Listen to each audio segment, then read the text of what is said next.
8 பிளானட்ட பத்தி தெரிஞ்சுக்கோங்க. நம்ம பூமி இது இது வந்து என்னன்னா, 1 நாள் அப்படின்றதுக்கான அளவு. நம்ம பூமி தன்னைத்தானே சுத்தி வரதுக்கு 24 மணி நேரம் ஆகும். புதன் பூமிக்கு மேல இருக்கக்கூடிய மெர்க்குரி தன்னைத்தானே சுத்தி வர, ஒரு வாட்டி சுத்தி வரணும்னா, பூமி 56 வாட்டி சுத்தி வந்ததுக்கு சமம்.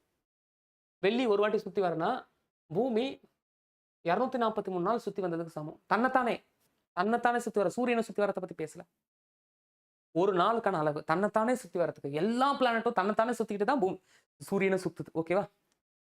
செவ்வாயும், பூமியும் ஒரே மாதிரி தன்னைத்தானே சுத்தி வர 23, 24 மணி நேரம் ஆகறதுனால தான் செவ்வாயில மனிதன் வாழ முடியுமான்னு செக் பண்ணிட்டு இருக்காங்க மார்ஸ்ல.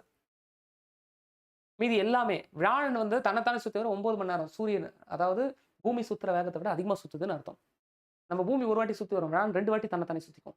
18 மணி நேரத்த தாண்டி போகுதுல்ல.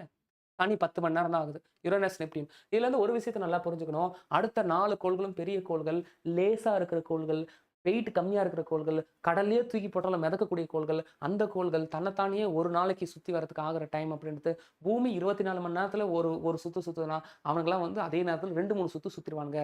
8 மணி நேரம், 9 மணி நேரம், 17 மணி நேரம், 18 மணி நேரம். புரியுதா? இதான் விஷயம்.